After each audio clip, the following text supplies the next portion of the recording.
La grossesse change profondément le fonctionnement du corps des femmes à l'image d'une épreuve d'effort prolongée. Parfois, cette adaptation se fait mal et peut conduire à une prééclampsie.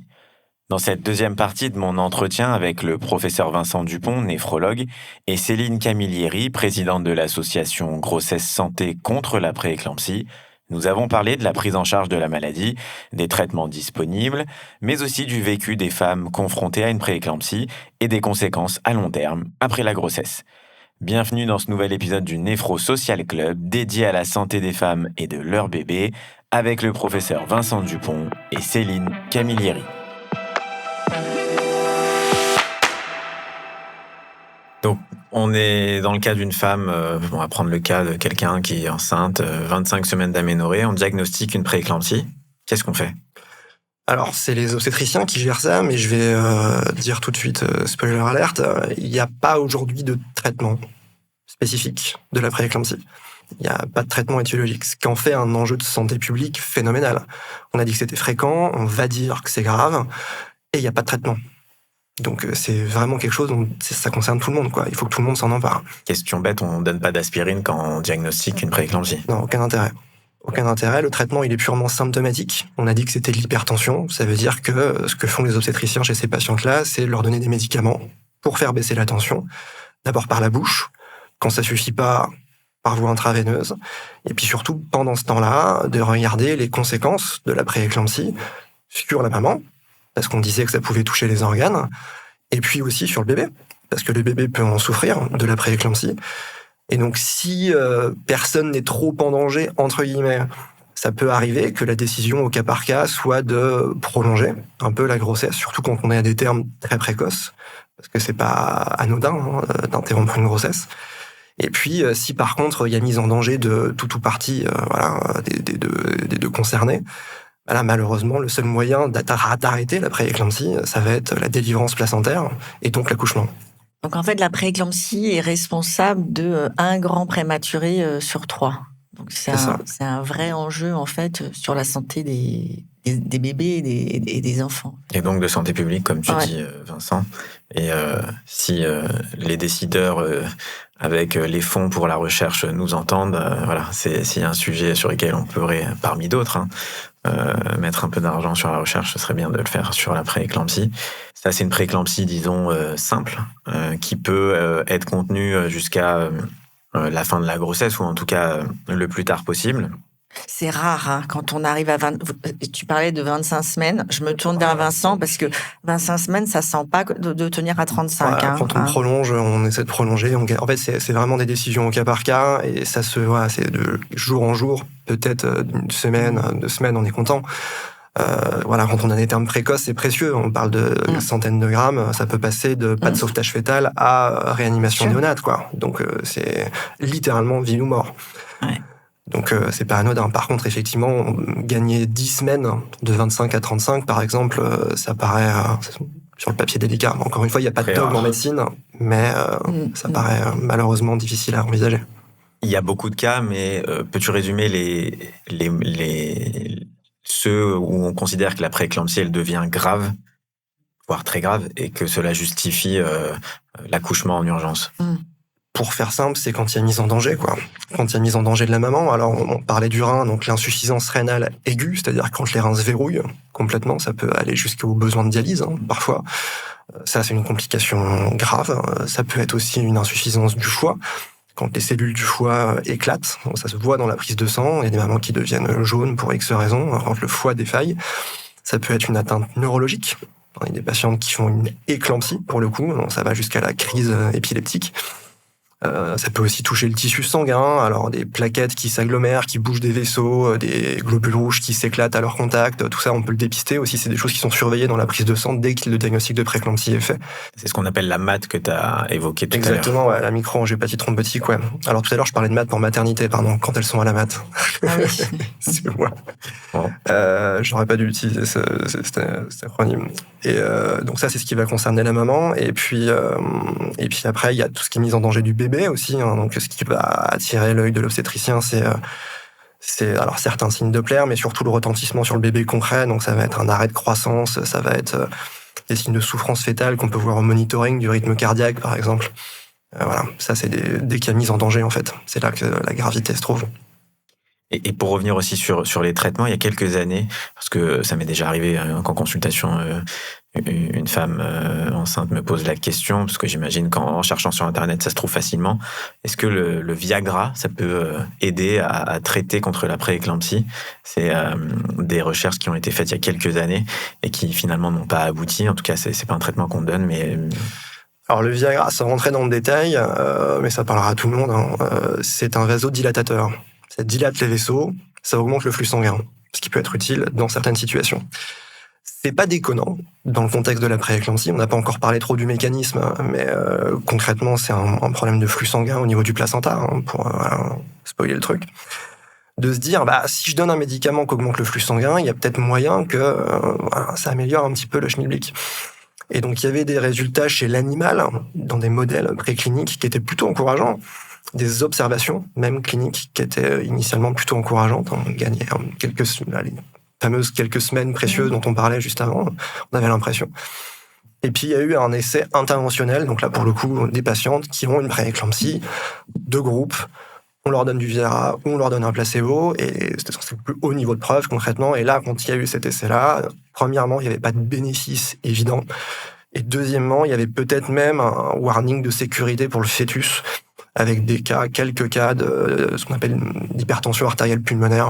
En fait, on en voit trop, ouais. En fait, ce qui s'est avéré finalement observé, d'un point de vue mécanistique, c'est que d'une part, oui, le Viagra, ça peut dilater les artères, mais quand les artères sont malades, ce qui est le cas dans la prééclampsie, ça ne marche pas très bien sur ces artères malades-là. Et deuxièmement, par contre, la molécule du Viagra passe plus le placenta dans cette situation-là, et donc possiblement ça peut participer des effets observés chez le nouveau-né. Ouais. Donc effectivement, comme tu dis, le Viagra aujourd'hui c'est pas recommandé en routine clinique. Très bien. Comme là, du coup, tu as abordé la question un peu physiopathologique cette fois-ci de la prééclampsie. Il y a au départ un problème de mauvaise placentation, c'est-à-dire que le placenta va mal se mettre au niveau de l'utérus, ou peut-être que je le dis pas bien, tu vas me dire mieux que moi. J'en sais rien. On n'en sait rien. On n'en sait rien, je sais pas. Moi, je te réponds humblement. Je serais curieux de savoir. C'est ce qu'on dit. C'est une pathologie en partie du placenta, parce que c'est le terme que moi à l'époque j'avais retenu, la malplacentation. C'est vrai ce que tu dis. Alors, on peut déjà parler du placenta, parce que c'est mystérieux comme organe. Il y a des néphrologues, qui s'occupent des reins, des ophtalmos pour les yeux, qui s'occupent du placenta. Il n'y a pas de placentologue. C'est quand même, oui, il y a les gynéco-obstétriciens, mais je veux dire, c'est quand même un organe éphémère. Ouais. Évidemment, on va pas pondre une spécialité médicale pour quelque chose qui, part au baquet à un moment donné. Mais c'est quand même un truc très mystérieux, le placenta. C'est une espèce d'interface multifonction qui nourrit, protège, coordonne, communique entre la maman et le bébé. Et ça fonctionne un peu comme une frontière ultra sophistiquée, quoi. Donc c'est un organe vasculaire. On parlait de vaisseau tout à l'heure, parce qu'effectivement, à la frontière, il faut que ça puisse circuler. Donc il faut un réseau autoroutier qui soit non seulement fourni, fonctionnel, adaptatif, compliant, parce que le débit sanguin dans les artères utérines sur une grossesse, il est multiplié par 10. Donc il faut que ça fonctionne. Il faut des autoroutes qui fonctionnent bien, quoi. C'est pas que ça. Le placenta non plus, c'est aussi un organe immunologique. On est néphrologues tous les deux. On a vu des patients greffés rénaux. Quand un patient est greffé, quand on lui donne un organe qui est porteur de marqueurs étrangers, c'est pas à lui. Pour qu'il n'y ait pas rejet, on lui donne des médicaments anti-rejet. Tout à fait. Une grossesse, ni plus ni moins, c'est un peu comme une greffe de tissu qui est porteur de marqueurs du non-soi, des marqueurs du papa, qui en règle ne sont pas tout à fait les mêmes que ceux de la maman. Et ça se passe bien sans qu'on donne des médicaments immunosuppresseurs à ces patientes-là. Ça, c'est permis parce qu'à l'interface materno-fétale, il y a tout un système tout à fait inédit d'immunotolérance qui permet cette chose-là. C'est un organe hormonal, c'est un organe qui a énormément de fonctions. Et donc, le rôle du placenta dans la prééclampsie, ce qu'on en sait aujourd'hui, c'est une question un peu délicate. C'est pour ça que je fais attention à ce que je dis, parce que je veux pas que la vidéo vieillisse mal trop vite. Il y a des choses sur lesquelles on s'accorde à peu près tous, aujourd'hui, je crois. C'est le fait que le point commun à toutes les prééclampsies, c'est que le placenta a manqué d'oxygène. Voilà. Autrement dit, un placenta qui est mal vascularisé, un placenta sur lequel les autoroutes à la frontière n'étaient pas suffisamment opérationnelles, c'est un placenta qui a manqué d'oxygène, c'est un placenta qui fabrique tout un tas de ce qu'on appelle des molécules anti-angiogéniques et qui va relarguer ça dans la circulation maternelle, et c'est ces molécules-là, anti-angiogéniques, qui vont rendre les vaisseaux de la maman malade, ergo la prééclampsie. Donc tout ça, le réseau autoroutier qui beurre et les facteurs anti-angiogéniques et leur rôle causal à ces facteurs sur le syndrome de prééclampsie, tout le monde s'accorde à le dire. C'est les travaux d'Anand Karumanchi, ça a révolutionné notre compréhension de la prééclampsie, c'est quelque chose qu'on sait. Par contre, pourquoi le réseau autoroutier a beurré? Est-ce que c'est parce que on manquait de matières premières, qu'on manquait d'ouvriers? Est-ce qu'on avait tout ça, mais que l'autorisation de l'autre côté de la frontière était pas bonne? Est-ce qu'on avait tout ça, mais qu'il y a eu un accident sur une voie, on a dû fermer des trucs? Est-ce que c'est plusieurs trucs à la fois? Peut-être qu'il n'y a pas une façon de faire une prééclampsie. Peut-être qu'il y a des prééclampsies. Et que ça pourrait expliquer aussi qu'il y a des présentations cliniques qui sont complètement différentes, que ce soit pour le terme de présentation, la gravité, la diversité des facteurs de risque qu'on a évoqués.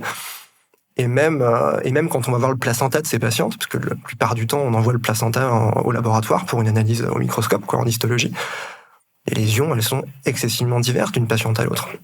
Donc, pour ce début-là, en tout cas, ça reste une maladie très mystérieuse, la prééclampsie. Je pense qu'il faut bien se garder de la fin de la cascade, on la connaît.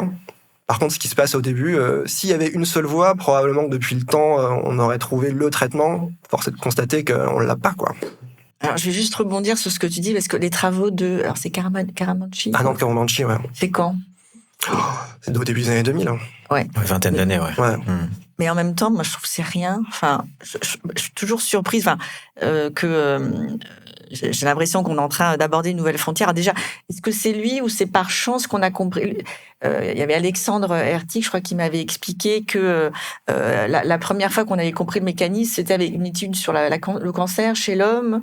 Il n'y avait pas une... Oui, exactement. Enfin, et qu'en fait, moi, le message, c'est que bon, la santé des femmes, c'est un peu l'angle mort de la médecine. On commence à en parler quand même. Maintenant, on dit ah bah oui, finalement, c'est vrai que toutes les études cliniques, on les fait plutôt sur les hommes, alors pour les bonnes et les meilleures raisons.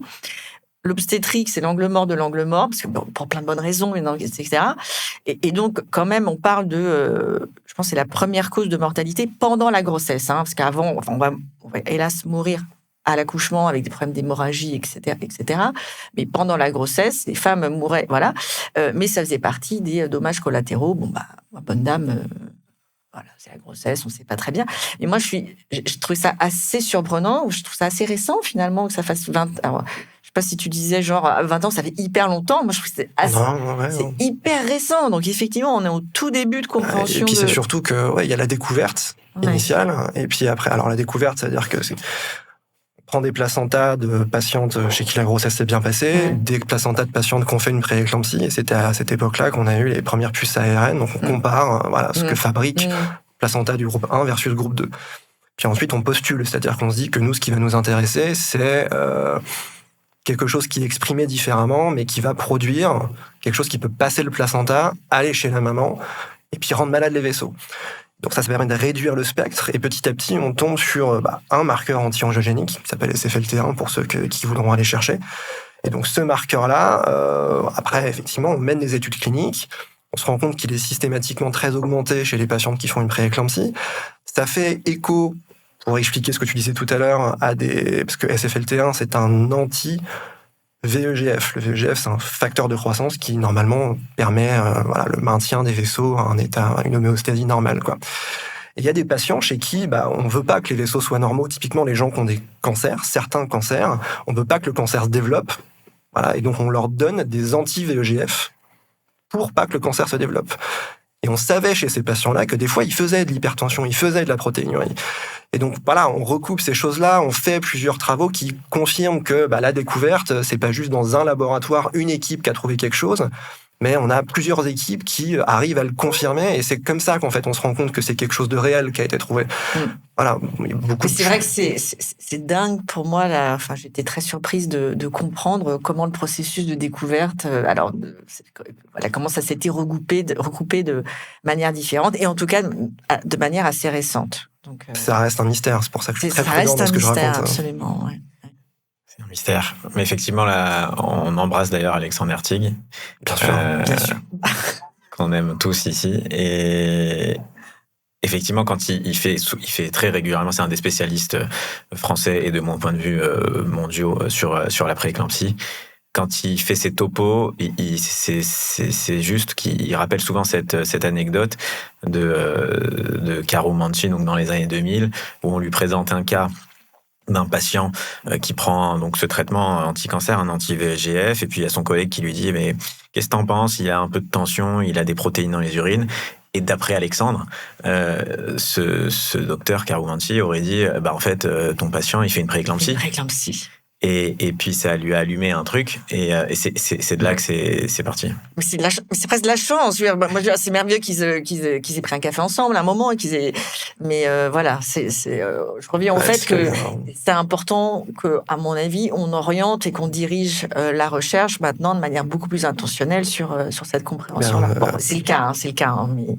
Donc, Karoumanchi continue de travailler. D'ailleurs, moi, j'ai eu la chance de travailler avec lui 2 ans. Chance inouïe, et probablement un des esprits les plus brillants que j'ai rencontrés, et dont la portée aujourd'hui des travaux est difficilement mesurable. Céline, dans l'association, la prééclampsie sévère, elle est mal vécue sans doute pendant la grossesse. La prématurité fréquente induite par la prééclampsie, elle est aussi mal vécue. Est-ce que ce mal-être, il se poursuit après l'accouchement ? Absolument. Et en fait,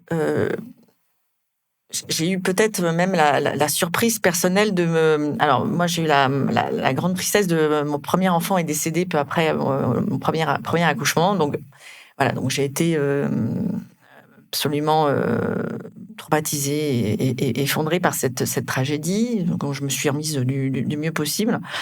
Mais c'est vrai que j'ai été surprise ensuite, quand j'ai créé l'association, de voir que beaucoup de femmes qui, entre guillemets, allaient très bien et dont l'enfant allait très bien, exprimaient une très grande souffrance psychologique. Et donc, ça a fait partie, en fait, d'un sujet, d'une enquête. Donc, on fait des enquêtes à très grande échelle. On a entre 500 et 1000 réponses, pour être quantitativement représentatif. Et donc, on a fait une enquête pour mesurer cette souffrance psychologique. On avait fait cette enquête avec une psychologue professionnelle qui travaille avec des médecins et des mamans et des parents en néonat. Et en fait, les chiffres sont forts, puisqu'il y a 78% des mamans qui expriment que la souffrance, enfin une grande souffrance psychologique qui perdure des mois, voire au-delà d'une année. Elles expriment des troubles qui évoquent un syndrome de stress post-traumatique. Elles sont 20% à exprimer des troubles de l'appétit, 10% à exprimer des idées suicidaires et des difficultés à fonctionner au quotidien. Donc, on parle de plus en plus de santé mentale et c'est important. Alors, en plus, on est dans un moment qui est très... les femmes sont fragiles. La première cause de mortalité en France, en périnatalité, c'est le suicide. Donc, on est en train de reconnaître et de comprendre, dans une société où la santé mentale est compliquée, la grossesse peut être un révélateur, ou en tout cas déclencher des problèmes de santé mentale. Alors, bien entendu, on parlait de la dépression postpartum, qui est alors je ne suis pas psychiatre, une atteinte très forte, mais effectivement, ces femmes-là ont été choquées et traumatisées. C'est pas tant, oui, parce qu'il leur est arrivé, mais parce qu'il y a aussi, l'inquiétude qu'elles vont avant tout exprimer, c'est pour leur bébé. Ça aussi, de nouveau, nous leur avons demandé des chiffres et on a peur pour son bébé, on a peur pour la vie de son bébé. Bon, notre vie. Alors, je sais que ça peut paraître très bizarre, mais on se dit bon, ça passe un petit peu après. Donc, c'est la vie de leur bébé, la santé de leur bébé et l'établissement du lien qui est très compliqué. On a aussi fait une étude là-dessus. Je crois que c'est la première fois qu'on essayait de toucher ce sujet qui va être important. Alors, bien entendu, on parle donc de mamans avec des prééclampsies sévères et ou précoces. Donc, il va y avoir une prise en charge. Il peut y avoir un accouchement en urgence, enfin, surtout une césarienne en urgence. Il peut y avoir des complications. Tu parlais de complications rénales. Enfin, on va avoir des femmes qui vont être dans des qui vont subir de lourdes hospitalisations, qui peuvent se retrouver en dialyse pendant des jours. Enfin, bon, donc bien entendu, elles sont dans des situations compliquées, mais la seule chose qui compte pour elles, c'est d'être en contact avec leur bébé. C'est normal, c'est humain, etc. Et bien entendu, pour elles, alors il y en a la moitié qui ont été séparés de leur bébé à la naissance, parce que le bébé peut être très prématuré, donc il faut qu'ils partent en réanimation, bien sûr. La maman part de son côté dans sa chambre donc en réanimation aussi, etc. Et donc il y a séparation. Et des fois, il y a des séparations aussi d'hôpitaux, parce que le bébé doit partir en maternité de niveau 3, la maman doit partir à Thonon pour aller en dialyse. Et donc, vous avez un bébé qui a 1 heure de route de taxi. Alors, bien entendu, c'est super, il y a le rôle du père et ou de la partenaire qui est là, mais vous vous retrouvez avec c'est très, très compliqué. Il y a en plus se surajoute un problème ou des questions de culpabilité. Et nous, les chiffres que nous avons, c'est que il y a 50% de ces mamans qui vont développer un sentiment d'incompétence maternelle.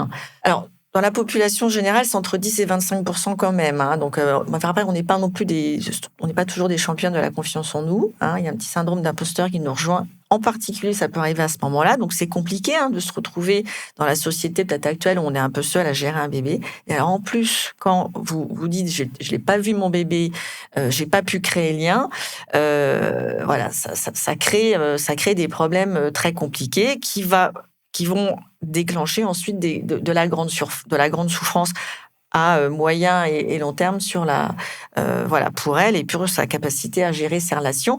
Les mamans, pareil, les mamans vont comparer comment la relation s'est créée avec ce bébé-là et avec des frères et sœurs s'il existe, et elles trouvent effectivement que ça a été beaucoup plus compliqué à établir. Donc, voilà, il y a un vrai sujet au-delà de on va dire, de la normalisation physiopathologique, de tout va bien, tout se remet bien, les reins vont bien, etc. En fait, il y a une sorte d'effet très fort secondaire sur ma relation avec mon bébé. Et je parle en prenant l'hypothèse que le bébé va bien, qu'il n'y a pas eu en plus une très grande prématurité avec des soins très forts qui en plus font que la maman peut se poser des questions sur sa santé. Ces traumatismes que tu rapportes très bien, les médecins, tu penses qu'on n'en est pas suffisamment conscient ? Alors, de nouveau, c'est pas moi qui le dis, que ce sont les chiffres qui le disent. C'est pour ça que je fais des enquêtes pour dépasser un peu le cadre de mon anecdote personnelle. Elles sont 1/3 à ne pas se sentir assez écoutées par le monde médical. Alors souvent, j'utilise effectivement ce chiffre pour dire que quand les médecins voient la maman en postpartum, et je parle vraiment je ne parle pas du tout qu'aux obstétriciens, je parle aux médecins, donc ça peut être les néphrologues qui voient les mamans en postpartum. Quand vous leur demandez, j'espère si elle va bien, si elle s'effondre en larmes et il dit que ça va pas, ne lui tapez pas sur l'épaule en lui disant « mais si tout va bien, vos reins fonctionnent très bien ». Alors, je dis pas ça par rapport au néphrologue, mais c'est vrai qu'il y a un côté, je comprends, les médecins, vous gérez donc, on va dire, des organes. Donc, effectivement, vous pouvez la rassurer sur le fait que, entre guillemets, tout s'est normalisé et c'est un élément rassurant. Mais en fait, il y a un terrain extrêmement favorable à une grande souffrance psychologique. La première chose, c'est d'essayer pour moi de la déceler et, je vais dire de l'accueillir, dans le sens où de ne pas la nier, cette souffrance psychologique, en lui disant « mais vous n'avez aucune raison d'aller mal, puisque tout va bien et je vous le dis ». Non, en fait, cette souffrance psychologique, elle est là. Vous n'avez pas à juger de se dire si elle est valable, recevable ou pas. La souffrance psychologique est là. Et donc, cette femme a besoin d'aide et de soutien. Alors, ce n'est peut-être pas à vous, médecin, néphrologue ou gynécologue, de le faire, mais vous lui devez de lui proposer une aide qui va être une aide. Ça va être un accompagnement par un ou une psychologue de la maternité ou en ville. Je comprends bien que les maternités, des fois, les psychologues en maternité sont très occupés. Et puis de la renvoyer vers l'association. Nous, on est là pour ça. On est là pour justement accueillir ces mamans, les soutenir. On va pouvoir essayer de leur trouver aussi des psychologues qui sont particulièrement adaptés pour les problèmes liés à la périnatalité, parce que c'est souvent une demande des mamans, c'est de ne pas aller voir n'importe quel psychologue, un psychologue adapté.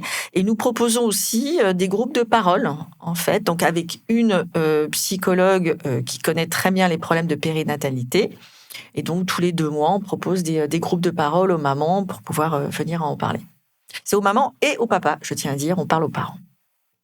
Parmi les femmes qui ont fait une prééclampsie, tu as dit qu'il y en avait plusieurs qui n'étaient toujours pas conscientes des facteurs de risque. Est-ce qu'il y en a beaucoup qui ont peur de refaire une grossesse ? Oui.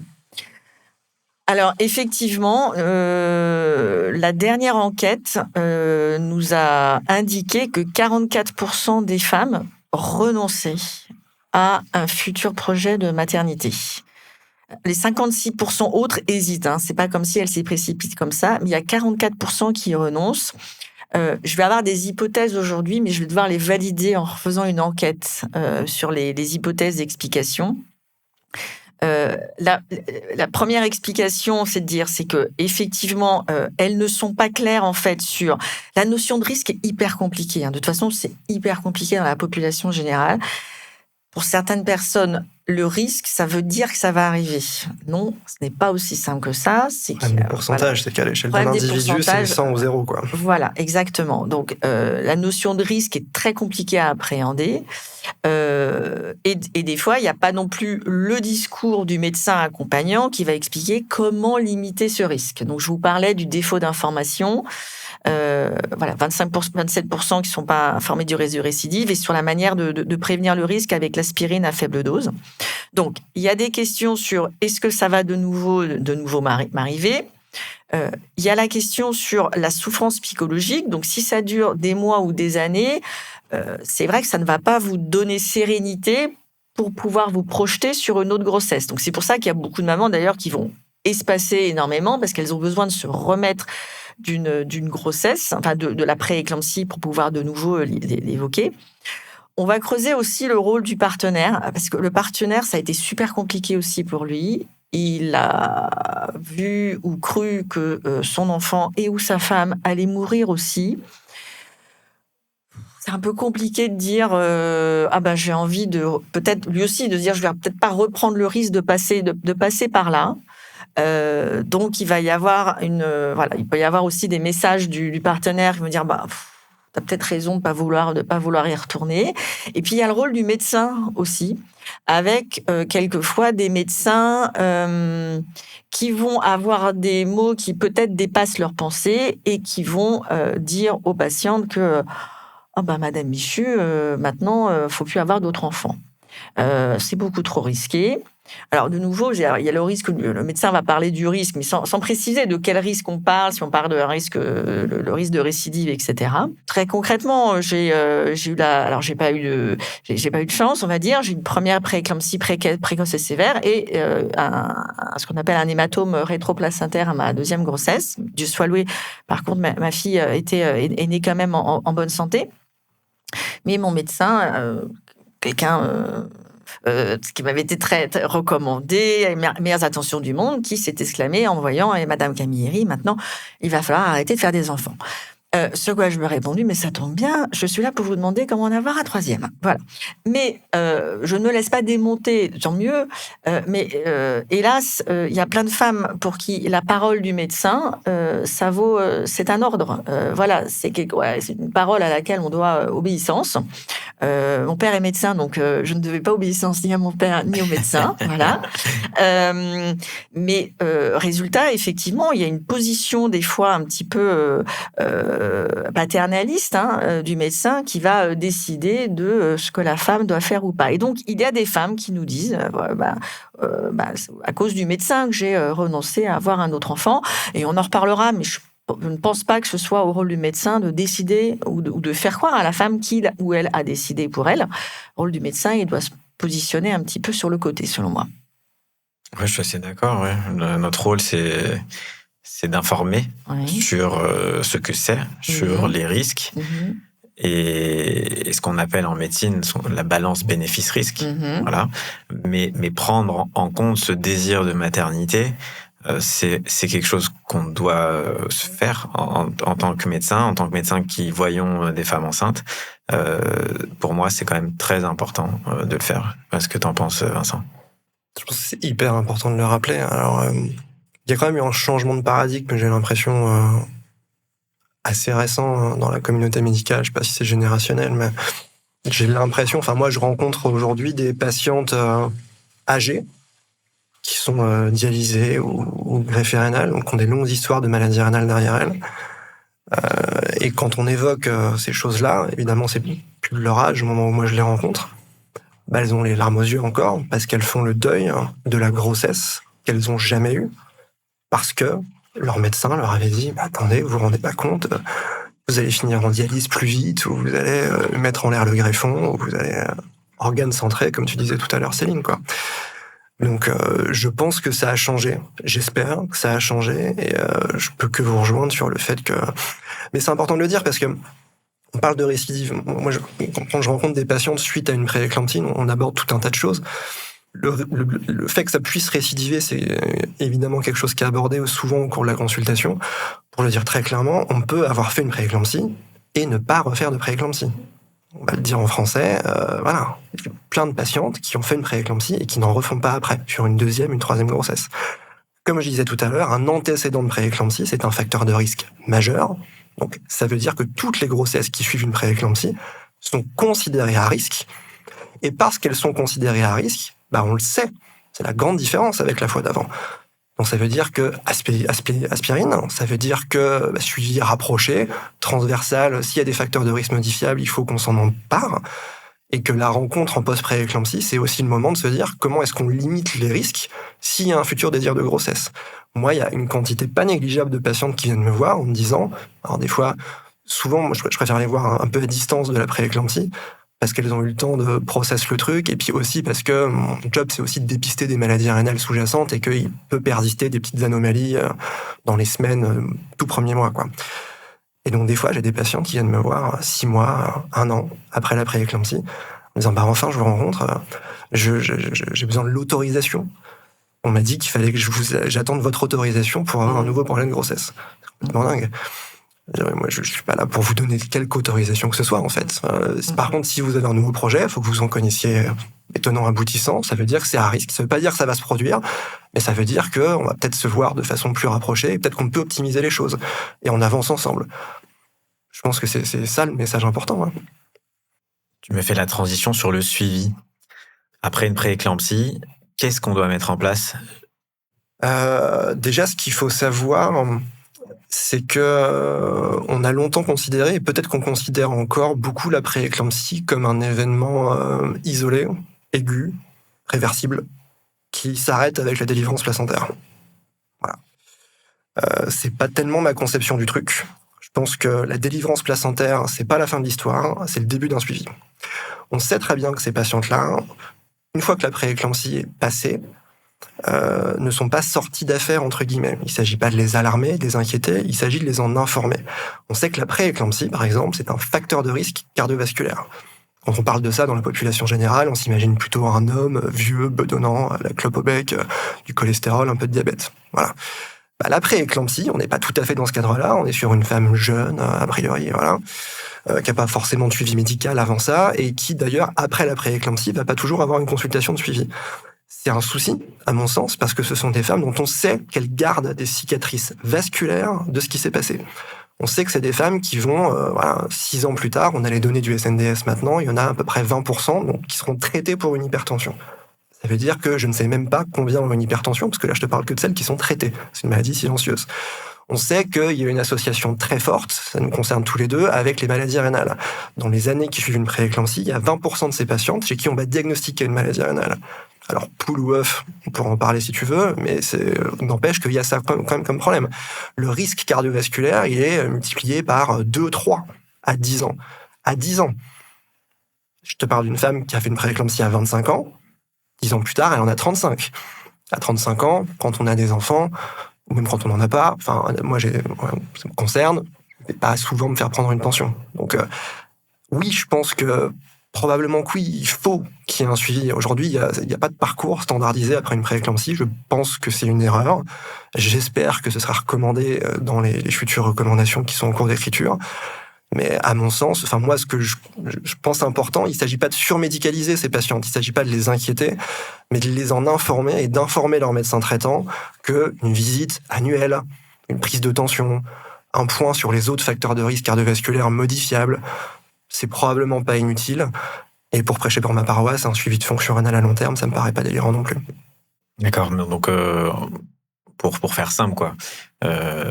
Dans les mois qui viennent, une consultation de réévaluation. Est-ce que la pression artérielle s'est normalisée? Est-ce que dans les urines, les protéines ont disparu?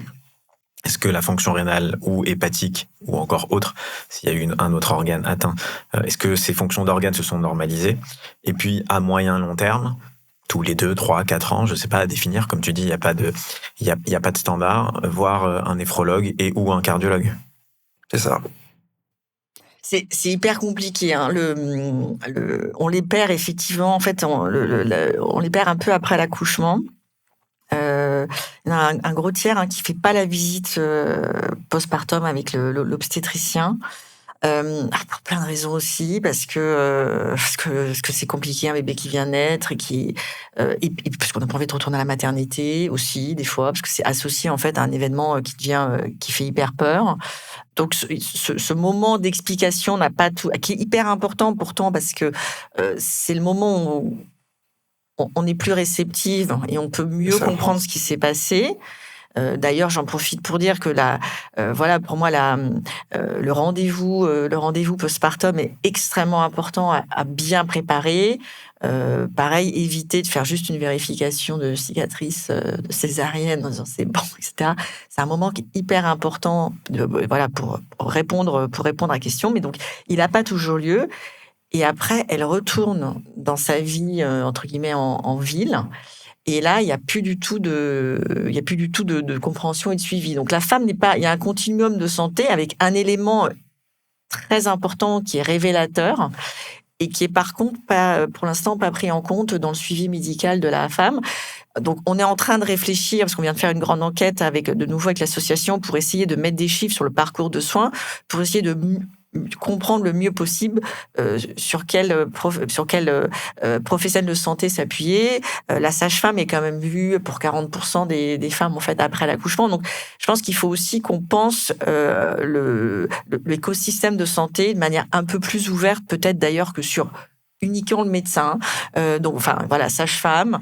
Moi, je trouve que le pharmacien, où on peut aller prendre sa tension, peut avoir un rôle aussi, ou l'infirmière. Enfin, voilà, je pense qu'il y a qu'on envisage l'écosystème de manière un peu plus large, comme un filet, pour essayer d'avoir le plus de chances possible de la récupérer, parce que sinon, on perd la maman qui a été atteinte. On a beaucoup parlé, je pense qu'on aurait pu parler encore pas mal sur ce sujet. Malheureusement, on va devoir s'arrêter. Si vous aviez tous les deux un message à faire passer, toi, Vincent, en tant que médecin, sur le sujet. À qui? Aux professionnels. Aux professionnels de santé, considérer que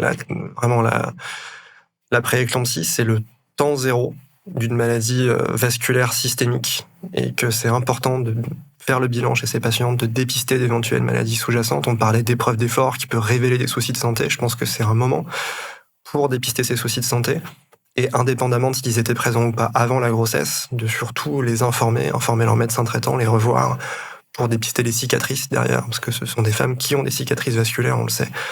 Vraiment, plus concevoir la prééclampsie comme quelque chose d'aigu, mais voir ça vraiment comme un temps zéro de maladie à long terme. Et toi, Céline, aux femmes enceintes, aux futures femmes enceintes? Alors, aux femmes enceintes, c'est écoutez-vous et écoutez votre instinct, qui est quand même souvent très bon. Et n'hésitez pas à aller à la maternité s'il y a un problème. Les bonnes maternités le disent et vous accueilleront toujours en disant vous avez bien fait de vous inquiéter, il vaut mieux vérifier que tout va bien, plutôt que de passer à côté. Donc oui, soyez à l'écoute de votre corps. Alors ça peut être des saignements, ça peut être des maux de tête, des douleurs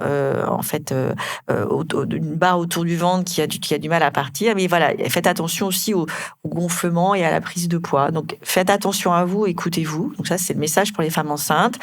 Voilà, et moi je voudrais finir aussi sur le message pour les médecins.